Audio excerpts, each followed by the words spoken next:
যদি তুমি সূর্যের মতো উজ্জ্বল হতে চাও তাহলে সবার আগে তোমাকে সূর্যের মতো পুড়তে শিখতে হবে।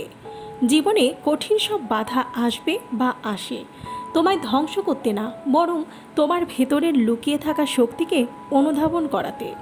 বাধা সমূহকে এটা দেখাও যে তুমি কম কঠিন নও। স্বপ্ন সেটা নয় যা ঘুমিয়ে ঘুমিয়ে দেখো, স্বপ্ন তো সেটাই যা পূরণ করার অদম্য ইচ্ছা তোমাকে ঘুমাতে দেবে না। যারা তোমাকে বলে তুমি পারো না বা তুমি পারবেই না, তারা সম্ভবত সেই সব লোক যারা ভয় পায় এই ভেবে যে তুমি পারবে। প্রথম সাফল্যের পর বসে থেকো না, কারণ দ্বিতীয়বার যখন তুমি ব্যর্থ হবে তখন অনেকজনই বলবে প্রথমবার তো শুধু ভাগ্যের জোরেই সফল হয়েছিল। মানুষের জীবনে প্রতিবন্ধকতা থাকা দরকার, কারণ বাধা না থাকলে সফলতা উপভোগ করা যায় না। যদি তুমি পরাজিত হও তাহলে হাল ছেড়ে দিও না, কারণ সেটাই হলো তোমার শেখার প্রথম পদক্ষেপ। একটা পরিষ্কার কথা হলো, যারা কঠোর পরিশ্রম করেন সৃষ্টিকর্তা তাদেরই সহায় হন।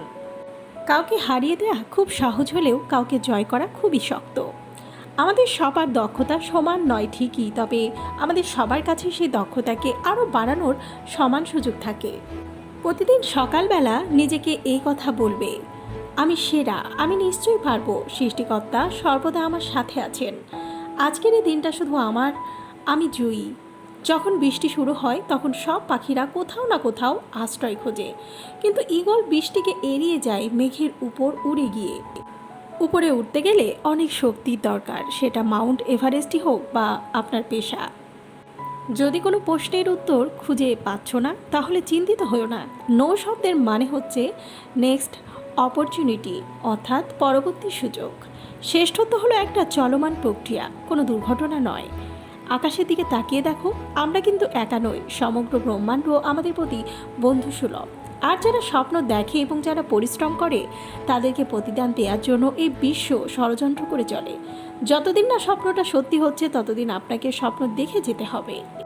যদি তুমি তোমার কাজকে স্যালুট করো তাহলে তোমার আর কাউকে স্যালুট করতে হবে না, কিন্তু যদি তুমি তোমার কাজকে অসম্মান করো, ফাঁকি দাও কিংবা অমর্যাদা করো, তাহলে কিন্তু তোমারই সবাইকে স্যালুট করে যেতে হবে।